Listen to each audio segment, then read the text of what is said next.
Instagram પર કોઈ પણ માણસ તમને ફોલો શું કામ કરશે? તમારા ફોલોઅર્સ કઈ રીતે વધારશે? તમે કઈ રીતે શું કરશો કે તમારા ફોલોઅર્સ વધશે, તમારા વ્યૂ વધશે, તમારા સેવ વધશે, તમારી રીપોસ્ટ વધશે, તમારી આઈડી બહુ અપગ્રેડ થશે અને બ્રાન્ડ ડીલ મળશે? ઘણું બધું છે.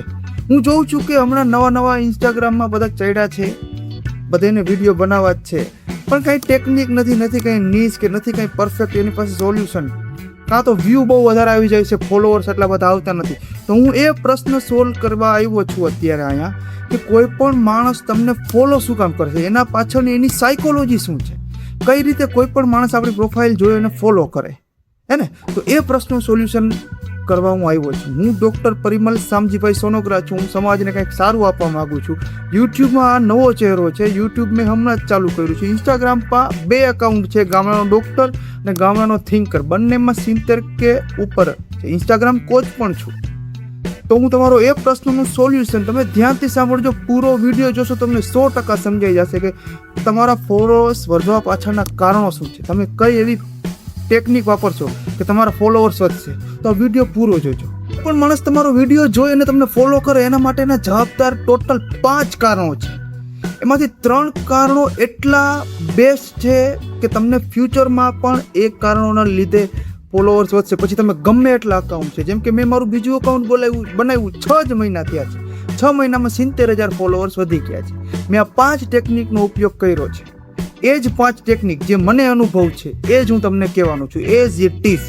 એ 5માંથી મેન 3 છે. એ 3ને આપણે 100% જો અપનાવીશું તો તમારી કોઈ પણ જાતની ચેનલ હોય, પછી એ કોમેડીની હોય, વ્લોગિંગની હોય, ગેમિંગની હોય કે સેલ્ફ ઇમ્પ્રુવમેન્ટની હોય, આ 3 રીઝન તો બધેમાં લાગુ પડે અને પડે જ છે.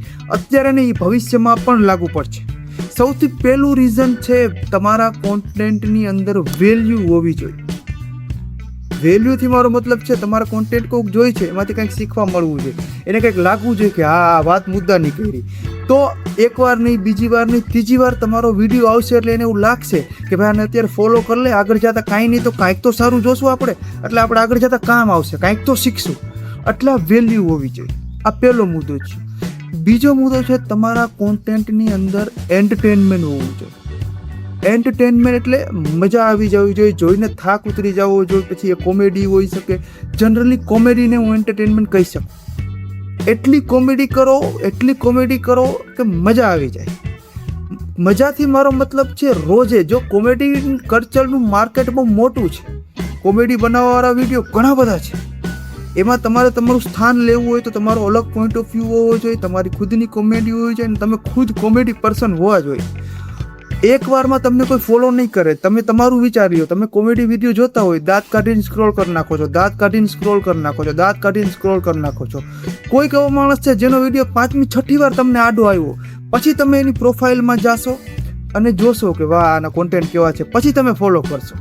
તો હું મારું વાક્ય બીજી વાર રિપીટ કરું છું કે તમારા કોન્ટેન્ટની અંદર રોજે એન્ટરટેનમેન્ટ હોવું જોઈએ. જો રોજે આવશે, રોજે તમારો વિડીયો સામે આવશે તો કોકની પ્રોફાઇલ જોઈ અને ફોલો કરશે. બરાબર. ત્રીજું છે, તમારા કોન્ટેન્ટ રિલેટેબલ હોવા જોઈએ. રિલેટેબલથી મારો મતલબ તમારો કોન્ટેન્ટ જોઈને એવું થવું જોઈએ કે વાહ આ તો મારી લાઈફમાં થઈ ગયું છે. તમારા કોન્ટેન્ટ જોઈને એ તમારી જગ્યાએ પોતાને રાખી શકવો જોઈએ, એને કહેવાય રિલેટેબલ કોન્ટેન્ટ. તો રિલેટેબલ કોન્ટેન્ટ હોવા જોઈએ. આ વ્લોગિંગની ચેનલ એમ જ નથી ઉપડતી. વ્લોગિંગમાં એવું જ છે. વ્લોગિંગમાં ભાઈ વ્લોગ જાતો હોય, પોતાનો દિવસ આખો દેખાડતો હોય, એ સામાન્ય માણસનો એ જ દિવસ હોય છે. એટલે લોકો બીજાની જિંદગી જોઈને મજા આવે છે, આખી જિંદગી જોવામાં રસ છે, એની પાસે એટલો ટાઈમ છે કે બીજાની જિંદગી જોઈ, કેમ કે એની સામે કેમેરો છે, એ પોતે પોતાને જોઈ શકે છે એ સામેવાળા માણસમાંથી જોઈને. સમજાય છે? એટલે તમારા કોન્ટેન્ટ રિલેટેબલ હોવા જોઈએ. સામેવાળો જોઈને એવું કહી શકવો જોઈએ કે વાહ આવું હું હોત તો, આની જગ્યાએ હું હોત તો, આ મારું જ હાલે છે, આ મારું જ કહે છે. સમજાય છે? આ બધી વસ્તુ, આ 3 મુદ્દા મેં કીધા. પહેલું કીધું વેલ્યુ હોવી જોઈએ, બીજું રોજે એન્ટરટેનમેન્ટ હોવું જોઈએ અને ત્રીજું રિલેટેબલ હોવું જોઈએ. આ 3 મુદ્દા છે એ બધામાં લાગુ પડે. વ્યૂમાં પણ સેમ લાગુ પડે, સેવ કેવી રીતે તમારો કોન્ટેન્ટ કરશે એમાં પણ લાગુ પડે, રીપોસ્ટ કઈ રીતે તમારો કોન્ટેન્ટ એમાં પણ લાગુ પડશે. આ 3 મુદ્દા છે. શું? વેલ્યુ હોવી જોઈએ, રોજે એન્ટરટેનમેન્ટ કરતા હોવા જોઈએ તમે, અને રિલેટેબલ કોન્ટેન્ટ હોવા જોઈએ. ભવિષ્યમાં પણ આ 3 જ મુદ્દા લાગુ પડશે. ગમે એટલી ઇન્સ્ટાગ્રામની એલ્ગોરિધમ બદલી જાય, યુટ્યુબની એલ્ગોરિધમ બદલી જાય, તો તમે આ 3ને પકડીને આયલા એટલે તમારો કોન્ટેન્ટમાં તમે રાજા છો. બરાબર. હવે ચોથા રીઝન તરફ આપણે આગળ વધીએ.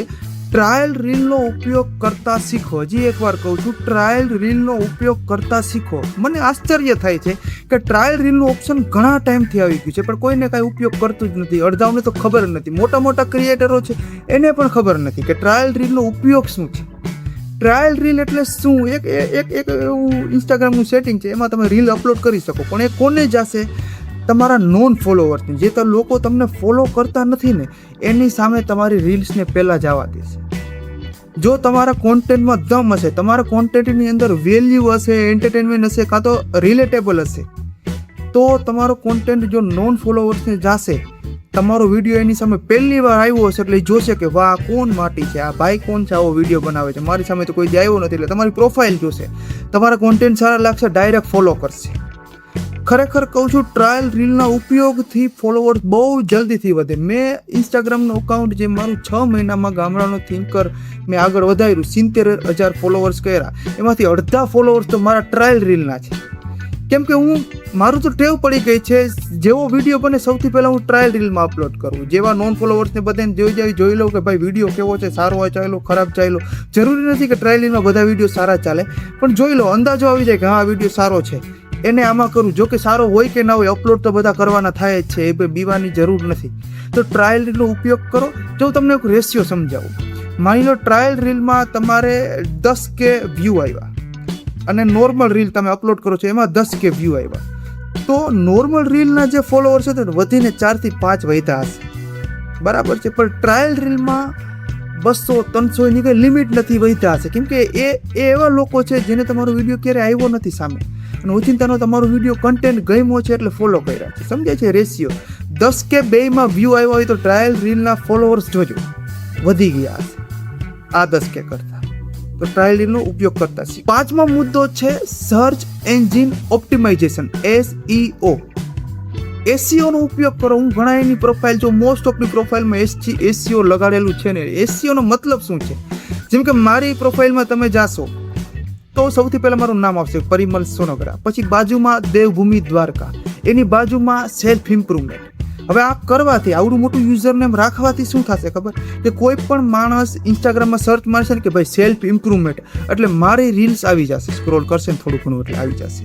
કોઈ સર્ચ મારશે દેવભૂમિ દ્વારકા, એટલે મારી રીલ્સ આવી જશે. બરાબર છે.